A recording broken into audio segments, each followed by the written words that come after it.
క్రీస్తునందు ప్రియమైన Calvary TV ప్రేక్షకులకు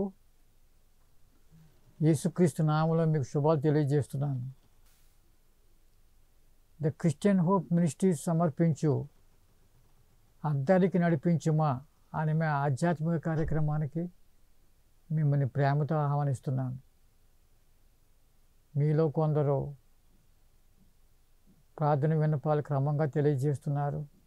మేము ప్రార్థిస్తున్నాం, మీరు ప్రార్థించండి. దేవుడి ప్రతి ప్రార్థన ఆలకిస్తాడు. యుక్తకాలం మందు ఆయన అనుగ్రహం దయచేస్తాడు. ఈరోజు మన ధ్యానాంశం క్రీస్తు విశ్వాసుల ప్రత్యేకతలు. క్రీస్తు విశ్వాసుల ప్రత్యేకతలు, వాట్ ఆర్ దేర్ స్పెషాలిటీస్? ఏమిటి క్రైస్తవుల యొక్క ప్రత్యేకతలు అనే విషయాన్ని ముందు క్రైస్తవులుగా మనం గుర్తించాలా, తర్వాత లోకం గుర్తిస్తుంది. 3 విషయాలు మనం తెలుసుకోవాలని నేను కోరుతున్నాను. క్రీస్తు విశ్వాసుల ప్రత్యేకతలు: వారు పరిశుద్ధపరచబడిన వారు, వారి దేవుని ప్రజలు, క్రీస్తు అడుగుజాడలో నడిచేవారు అని మనం చాలా విషయాలు మనకు తెలుసును. అయితే ఈ ధ్యానంలో మనం 3 విషయాలు మనం ధ్యానిద్దాం. క్రైస్తవుల ప్రత్యేకతల్లో మొదటిది, వారు నూతన జీవము పొందినవారు. నూతన జీవము పొందినవారు. They are dead to sin but alive in Christ. నూతన జీవము పొందినవారు. పౌలు భక్తుడు రోమా 6వ అధ్యాయం 4, 5, 6 వచనాల్లో, రోమా 6, 4, 5, 6 వచనాల్లో కొన్ని ఆధ్యాత్మిక సత్యాలు బయలుపరుస్తున్నాడు. కాబట్టి తండ్రి మహిమ వలన క్రీస్తు మృతులలో నుండి ఎలాగు లేపబడినో అలాగుననే మనమును నూతన జీవము పొందిన వారమై నడుచుకున్నట్లు మనము బాప్తిస్మము వలన మరణములో పాలు పొందుటకై ఆయనతో కూడా పాతిపెట్టబడితిమి. కాబట్టి తండ్రి మహిమ వలన క్రీస్తు మృతుల్లో నుండి ఎలాగు లేపబడినో అలాగుననే మనమును నూతన జీవము పొందిన వారమై నడుచుకున్నట్లు మనము బాప్తిస్మం వలన మరణములో పాలు పొందుటకై ఆయనతో కూడా పాతిపెట్టబడితిమి. 5వ వచనం, ఆయన మరణం యొక్క సాదృశ్యమందు ఆయనతో ఐక్యము గలవారమైన యెడల ఆయన పునరుద్ధానం యొక్క సాదృశ్యమందును ఆయనతో ఐక్యము గలవారమై ఉందుము. ఏమనగా 6వ వచనం, మనమికను పాపమునకు దాసులము కాకుండుటకు పాప శరీరము నిరర్ధకమగునట్లు మన ప్రాచీన స్వభావము ఆయనతో కూడా సిలువ వేయబడినని ఎరుగుదుము. ఎంత చక్కని వాక్య భాగం! ప్రియమైన స్నేహితులారా, అద్భుతమైన సత్యాలు బయలుపరుస్తున్నాడు పౌలు భక్తుడు. క్రీస్తు విశ్వాసులు వారి మొదటి ప్రత్యేకత ఏమిటంటే వారు నూతన జీవము పొందినవారు. ఇక్కడ ఈ వాక్య భాగంలో పౌలు భక్తుడు 3 రకాలైన ఐక్యతలు గురించి చెప్తున్నాడు. 3 రకాలైన ఐక్యతలు. క్రైస్తవులు క్రీస్తుతో కూడా మరణం పొందినవారు. క్రీస్తుతో కూడా మరణం పొందినవారు, క్రీస్తుతో కూడా పాతిపెట్టబడిన వారు. 4వ వచనంలో. అంతేకాదు, ఏ విధంగా అయితే క్రీస్తు పునరుద్ధరణుడయ్యాడో ఆ పునరుద్ధానమందు కూడా క్రైస్తవులు ఐక్యత కలిగి ఉన్నారంటున్నాడు. మన మరణం యొక్క సాదృశ్యమందు ఆయనతో ఐక్యం గలవారమైనలా ఆయన పునరుద్ధానం యొక్క సాదృశ్యమందును ఆయనతో కూడా ఐక్యం గలవారమై ఉంది. ఆయనతో కూడా లేపబడ్డాం మనం. 3వది 6వ వచనం, మనం ఇక పాపమునకు దాసులము కాకుండుటకు పాప శరీరము నిరర్ధకమగునట్లు మన ప్రాచీన స్వభావం ఆయనతో కూడా సిలువ వేయబడినని ఎరుగుదుము. ఆయనతో మరణించాం, ఆయనతో పాతిపెట్టబడ్డాం, ఆయనతో కూడా లేపబడ్డాం. అంతేకాదు ఇంకొక సత్యాన్ని బయలుపరుస్తున్నాడు. ఆయనతో కూడా మనము సిలువ వేయబడినాము.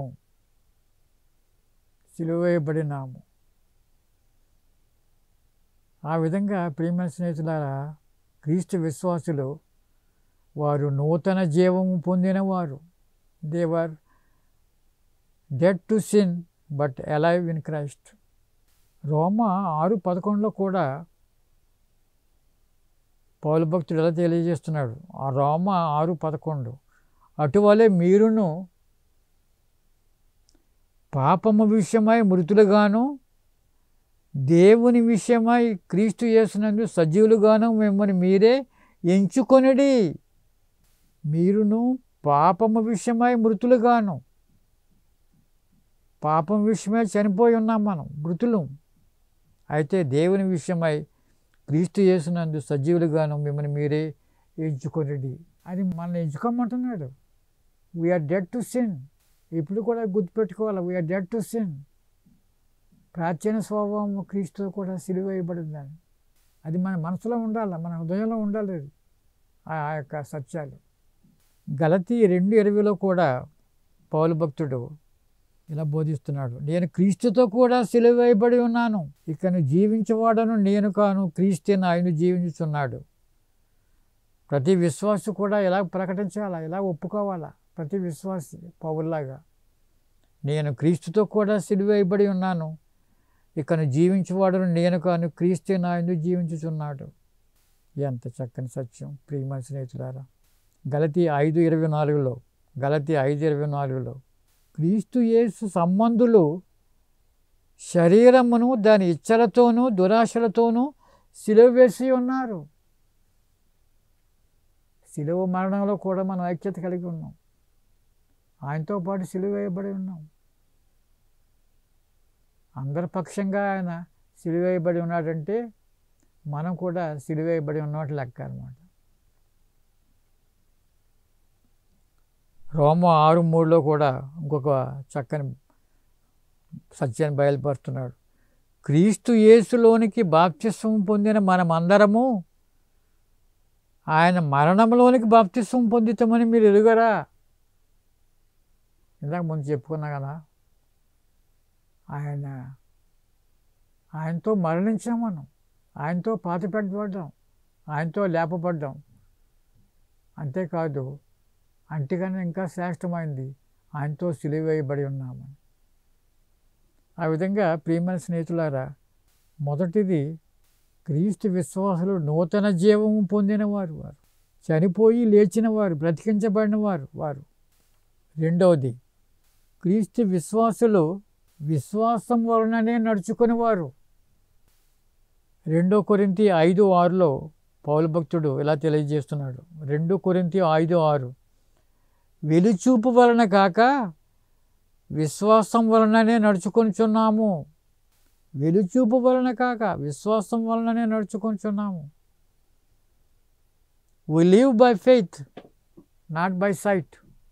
విశ్వాసం అంటే ఏమిటో హెబ్రీ గ్రంథకర్త చక్కగా వివరించాడు. హెబ్రీ 11:1 విశ్వాసము అనున్నది నిరీక్షింపబడి వాటి యొక్క నిజస్వరూపమును అదృశ్యమైనవి ఉన్నట్టుకు రుజువునై ఉన్నది.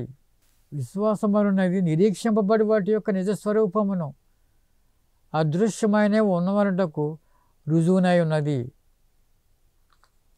ఎంత చక్కని నిర్వచనం ప్రియమైన స్నేహితులారా. నిరీక్షింపబడి వాటి యొక్క నిజస్వరూపం విశ్వాసం తెలియజేస్తుంది మనకి. అదృశ్యమైనవి ఉన్నవనుటకు అది రుజువట విశ్వాసం. అదృశ్యమైనవంటే పరలోక అదృశ్యం ఉన్నది, మనకి తెలియదు. పరమతండ్రి అక్కడ ఉన్నాడు, ప్రభుని యేసు ఉన్నాడు అక్కడ. మన దృశ్యానికి కనపడరు. అయితే విశ్వాసం వలన అదృశ్యమైనవి ఉన్నవి అనే దానికి రుజువు అన్నమాట. నిరీక్షింపబడి వాటి యొక్క నిజస్వరూపం. మనం దేని కొరకు నిరీక్షిస్తున్నాం? ఎన్నో విషయాలు నిరీక్షిస్తున్నాం. ఏ లోకంలో, తర్వాత రాబోయే లోకంలో మరి ముఖ్యంగా క్రీస్తు సంఘాన్ని ఎత్తుకుంటాడని దాని కొరకు నిరీక్షిస్తున్నాం. ఇంక మనకు ప్రూఫే అవసరం లేదు. వీఆర్ నిశ్చయంగా మనకు తెలుసును, ప్రభు వస్తాడు, సంఘాన్ని ఎత్తుకుంటాడు, ఆ సంఘాన్ని ఎత్తుకొనబడినప్పుడు అందరం ఉంటామని. ఆ విధంగా విశ్వాసం నిరీక్షింపబడేట నిజస్వరూపాన్ని ఇస్తుంది, అదృశ్యమైనవి ఉన్నవనటకు రుజువునై ఉన్నది.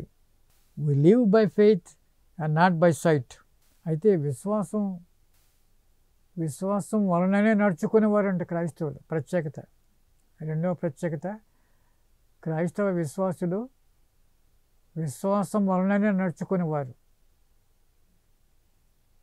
వెలిచూపు వలన కాక విశ్వాసం వలన నడుచుకుంటున్నారు. అయితే విశ్వాసం లేకుండా ఏ క్రైస్తవుడు ఉండడు. విశ్వాసం లేనివాడు క్రైస్తవుడే కాదు. అంచేతే హెబ్రీ 11:6లో విశ్వాసం యొక్క ఆవశ్యకత గురించి చెప్తున్నాడు. విశ్వాసం యొక్క ఆవశ్యకత 11:6లో, విశ్వాసం లేకుండా దేవునికి ఇష్టడై ఉండటం అసాధ్యము. దేవుని యొద్దకు వచ్చేవాడు ఆయన ఉన్నాడనియు తన్ను వెదకు వారికి ఫలము దయచేయవాడని నమ్మవలను కదా. అంచేత విశ్వాసం లేకుండా దేవునికి ఇష్టడై ఉండుట అసాధ్యమని చాలా కరాఖండగా చెప్తున్నాడు గ్రంథకర్త. దేవుని యొద్దకు వచ్చేవాడు ఆయన ఉన్నాడనియు ఆయనని వెదకు వారికి ఫలము దయచేయడని నమ్మాలి కదా. అంచేత there is an urgent need, there is an important need to have faith in God. విశ్వాసానికి ఆధారం దేవుడే, క్రీస్తే, ఆత్మే. ఎందుకంటే ఆత్మఫలాల్లో విశ్వాసం ఒకటి.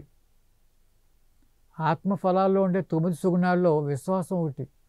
అంచేత విశ్వాసానికి పరిశుద్ధాత్మ కూడా ఆధారమే. విశ్వాసంలో ఎంత శక్తి ఉందంటే ప్రియమైన స్నేహితులారా, ప్రభు ఒక సందర్భంలో లూకా 17:6లో శిష్యులతో మాట్లాడుతున్నాడు. శిష్యులతో మాట్లాడుతూ, మీరు ఆవగింజంత విశ్వాసం కలిగి ఉన్నట్లయితే అంటే అంత స్వల్పమైన విశ్వాసం కలిగి ఉంటేనే ఈ కంబళి చెట్టును చూచి నువ్వు వ్రేళ్లతో పెకలింపబడి సముద్రంలో నాటబడుదువుగాక అని అంటే అది వింటుందట. ఎంత ఆశ్చర్యం చూడండి. విశ్వాసంలో అంత శక్తి ఉంది. ఈ కంబళి చెట్టును చూచి నీవు వ్రేళ్లతో పెకలింపబడి సముద్రంలో నాటబడుదువుగాక అంటే అది నీ యొక్క మాట వినును. అంతేకాదు, ఈ లోకంలో చాలా విషయాలు కొన్ని they are run by some certain laws, gravitation law అని, there are certain laws that are governing the entire universe. అయితే ఎవరన్నా సూర్యుడిని ఆపగలరా? సూర్య యొక్క కదలికని ఆపగలరా? చంద్రుని యొక్క కదలికని ఆపగలరా? ఎవరు చేయలేరు, మానవులు ఎవరు కూడా. అయితే యెహోషువ గ్రంథంలో ఒక మంచి ఉదంతం ఉంది. యెహోషువ ఒక సందర్భంలో శత్రువులతో పోరాడుతూ, ఈరోజు ఈ యుద్ధంలో సూర్యుడు అస్తమించక ముందు నేను విజయం సాధించాలని అనుకుని గురిపెట్టుకుని అతడు ప్రార్థిస్తాడు.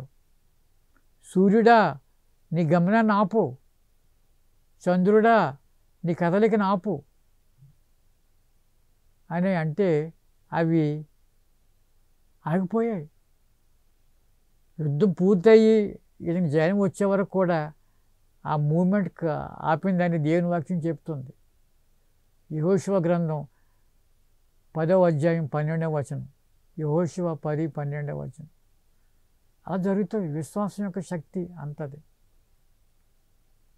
ఒకరోజు ప్రభువారు అంజూరపు చెట్లు చక్కగా ఆకులతో నిండి ఉందని, అక్కడ ఏదైనా పళ్ళు తిందామని ఆయన అక్కడికి వెళ్తే అక్కడ పళ్ళు ఏం లేవు, అన్నీ ఆకులే ఉన్నాయి. ఆ చెట్టుని శపించాడు. శపించినప్పుడు అది వెంటనే ఎండిపోయింది అది.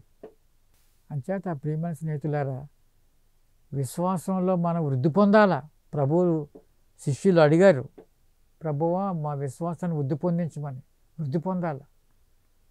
ఆవగింజంత విశ్వాసం ఉంటేనే అటువంటి మహత్కారాలు చేయగల శక్తి మనకు కలిగితే, ఇంకా వృద్ధి పొందితే మరి పౌలు భక్తుడు, పేతురు భక్తుడు, పౌలు వీళ్ళందరూ చేసిన అనేకమైన అద్భుతాలు కూడా చేయడానికి సాధ్యపడుతుంది.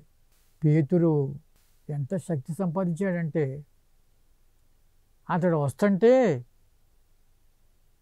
అపొస్తలుల కార్యం 5వ అధ్యాయంలో ఉంది, అతను వస్తున్నాడని తెలిసి రోగుల్ని వీధుల్లో పడుకోబెట్టేవారట దుప్పట్లేసి. ఆ నీడ పడితే చాలు, ఆ నీడ పడితే చాలు మాకు స్వస్థ కలుగుతుందని అంత శక్తి ఆయన సంపాదించాడు తన యొక్క విశ్వాసం ద్వారా. అంచేత ప్రియమైన స్నేహితులారా, విశ్వాసం వల్లనే నడుచుకునే వారు క్రైస్తవులు. విశ్వాసంలో మనం ఎదగాలి, బలపడాలి, స్థిరపడాలి. విశ్వాసం యొక్క ఫలితాలు ఏమిటి? మనము రక్షింపబడ్డాం, నీతిమంతులుగా తీర్చబడ్డాం, రోమా 5:1. కాబట్టి విశ్వాసం మూలమున మనము నీతిమంతులుగా తీర్చబడి మన ప్రభువైన యేసుక్రీస్తు ద్వారా దేవునితో సమాధానం కలిగి ఉందాము. నీతిమంతులుగా తీర్చబడ్డాం విశ్వాసం ద్వారా. విశ్వాసం ద్వారా ఆయన పిల్లలుగా మనం తీర్చబడుతున్నాం, పరిగణింపబడుతున్నాం. గలతీ 3:26 యేసుక్రీస్తునందు మీరందరూ విశ్వాసం వలన దేవుని కుమారులై ఉన్నారు, విశ్వాసం వలన. అదేవిధంగా 1 పేతురు 1వ అధ్యాయం 5వ వచనం, కడవరి కాలమందు బయలుపరచబడుటకు సిద్ధముగా ఉన్న రక్షణ మీకు కలుగునట్లు విశ్వాసం ద్వారా దేవుని శక్తి చేత కాపాడబడు మీ కొరకు ఆ స్వాస్థ్యము పరలోకమందు భద్రపరచబడి ఉన్నది. అంచేత ప్రియమైన స్నేహితులారా, విశ్వాసంలో మనం బలపడాలి, స్థిరపడాలి, వృద్ధిలోకి రావాలి. మొదటిది నూతన జీవము పొందినవారు క్రైస్తవులు, వారి ప్రత్యేకత. రెండవది విశ్వాసం వలననే నడుచుకునేవారు. మూడవది వారు ఆత్మానుసారముగా జీవించేవారు. గలతీ 5:16-17లో దేవుని వాక్యం ఎలా చెప్తుంది? ఈయన చెప్పినది ఏమనగా, ఆత్మానుసారముగా నడుచుకొనుడి, అప్పుడు మీరు శరీరేచ్ఛను నెరవేర్చరు. శరీరము ఆత్మకును, ఆత్మ శరీరమునకును విరోధముగా అపేక్షించును. ఇవి ఒకదానికొకటి వ్యతిరేకముగా ఉన్నవి కనుక మీరేవి చేయ నిశ్చయింతురో వాటిని చేయకుందురు. ఆత్మానుసారంగా నడుచుకునేవారు వారి ప్రత్యేకత, క్రైస్తవుల యొక్క ప్రత్యేకత. మొదటిది నూతన జీవం పొందినవారు, రెండవది విశ్వాసం వలననే నడుచుకునేవారు, మూడవది ఆత్మానుసారంగా జీవించేవారు. ఆత్మానుసారంగా జీవించడం అంటే ప్రియమైన స్నేహితులారా, ఆత్మ ఫలాల్లో ఉండే ఆ 9 సుగుణాలు వారు అనుదిన జీవితంలో అలవర్చుకొని బలపడి ఆ విధంగా జీవితం సాగించేవారు. ఆత్మ ఫలాల్లో 9 సుగుణాలు: ప్రేమ, సంతోషం, సమాధానం, దీర్ఘశాంతం, మంచితనం, దయాళుత్వం, విశ్వాసం, ఆశా నిగ్రహం. అంతేకాదు 9 ఆత్మఫలాలతో నిండుకొని, అంతేకాకుండా ఆత్మ వరాలతో కూడా నిండుకొని ఉంటారు. ఆత్మవరాలు అందరికీ రావు, కానీ కొందరికి ఉంటాయి. ఆత్మవరాలంటే ప్రవచించేవారు వరం. ఆత్మఫలాలు గలతీ 5:22లో ఉన్నాయి. ఆత్మ వరాలు రోమా 12:6-7-8 వచనాల్లో ఉన్నాయి. రోమా 12:6-7-8 వచనాల్లో ప్రవచించుట, పరిచర్య చేయుట, బోధించుట, హెచ్చరించుట, పంచిపెట్టుట, పై విచారణ చేయుట, కరుణించుట, ఇవన్నీ కూడా ఆత్మ వరాలు, కృపావరాలు దేవుని యొక్క వాక్యం బోధిస్తుంది. అంచేత ఆత్మానుసారముగా జీవించేవారంటే ఆత్మను పొందిన మనము బాప్తిస్వంలో మారు మనసు పొంది పాప క్షమాపణ నిమిత్తం బాప్తిస్వం పొందిన మనం పరిశుద్ధాత్మ అనే వరాన్ని పొందాం. ఆ సమయంలో ప్రతి విశ్వాసలో ఆ వరం ఉంది, పరిశుద్ధాత్మ అనే వరం ఉంది. ఆ ఆత్మ ద్వారా నడిపింపబడాలి. మనం ఆ ఆత్మలో ఎదగాలి. ఆత్మ బలంతో మనం ముందుకు సాగాలి ప్రయాణంలో. ఆత్మ ఫలాలతో నిండుకోవాలా, ఆత్మ వరాలు కూడా మనం పొందాలా. ఆ విధంగా మనం ఆత్మానుసారముగా జీవించగలము. ఆ విధంగా ప్రియమైన స్నేహితులారా, క్రైస్తవుల యొక్క ప్రత్యేకతలు మనం ధ్యానిస్తున్నాం. ఆ విధంగా జీవించడానికి దేవుడు మనకు సహాయం చేస్తాడు. నూతన జీవం పొందినవారు, విశ్వాసం వలననే నడుచుకునేవారు, ఆత్మానుసారముగా జీవించేవారు. దేవుడి మాటలను దీవించునుగాక. ప్రార్థించుకుందాం. పరలోకమందున్న మా తండ్రి, వెతబడిన వాక్యాన్ని బట్టి మీకు స్తోత్రం తండ్రి. ఉంటున్నవారిని ఆశీర్వదించండి దేవా. క్రైస్తవుల యొక్క ప్రత్యేకతల గురించి ధ్యానించాం దేవా. ప్రభా, ప్రతి ఒక్కరూ ఈ సత్యాలు గ్రహించి ఆ విధంగా జీవించినట్టు నడుచుకున్నట్టు మీరు సహాయం చేయమని ప్రభా, కల్వరి టీవీ యాజమాన్యాన్ని దీవించండి, సిబ్బందిని దీవించండి, కెమెరామెన్ రాజుని దీవించి ఆశీర్వదించమని ఈ ప్రార్థన యేసు నామములో అడిగి వేడుకుంటున్నాం తండ్రి. Amen, amen.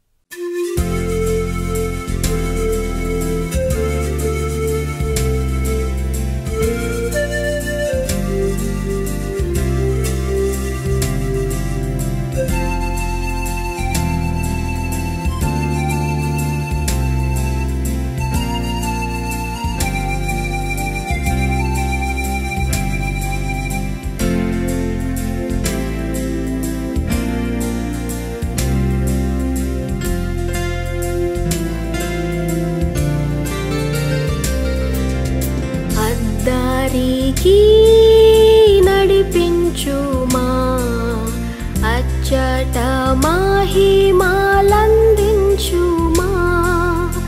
అద్దారికి నడిపించుమా, అచ్చట మహిమలందించుమా.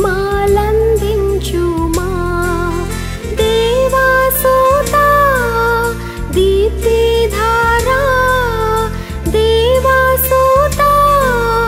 దీప్తిధారా దీవించి దాటించు దయకరా. అద్దారికి నడిపించుమా, అచ్చట మహిమ